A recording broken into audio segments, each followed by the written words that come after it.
Sir মুরগি নিতেছে এখান থেকে। ভাই মুরগি কেজি কত এটা? 150 টাকা কেজি, মানে 150 টাকা কেজি। মুরগি কত দিতেছেন ভাই? 7 কেজি 730 গ্রাম। তা একটু বড়টা দেন, 8 কেজি মিল করে দেন।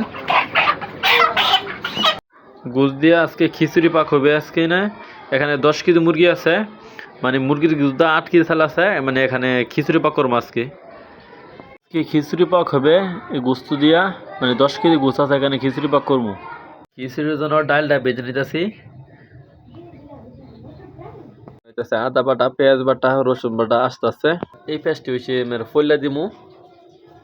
আর এখানে ডালটা বাছলাম, বাজা রাখছে এখানে ডালটা। খিচুড়ি পাক হবে মাশাল্লাহ, চমৎকার হবে ইনশাল্লাহ।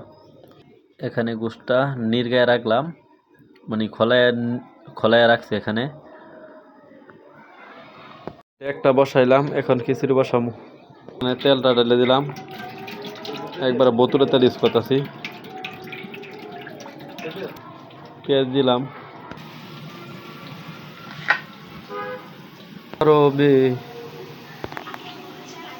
এখানে বাটা পেঁয়াজ রসুন দিছি আবার। আর এখানে আছে আদা রসুনটা কষায় নিলে হালকাতে আদা রসুনের গন্ধ থাকে না, এই জন্য আদা আগে পেঁয়াজ রসুন কষাইছি, আদা দিলাম। এই দেখেন পানিটা দিলাম, বিসমিল্লাহ। দেখেন পানি দিলাম হলুদ, মরিচের ফাঁকি দিলাম, সজের ফাঁকি, জিরার ফাঁকি দিলাম, নুন।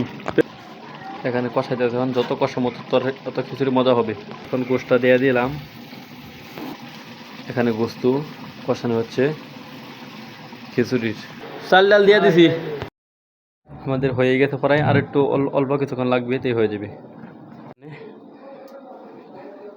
নিলাম, হয়ে গেল বিরিয়ানি। আমাদের খিচুড়ি হয়ে গেল অবশেষে। মাশাআল্লাহ, অনেক সুন্দর হয়েছে খিচুড়িটা।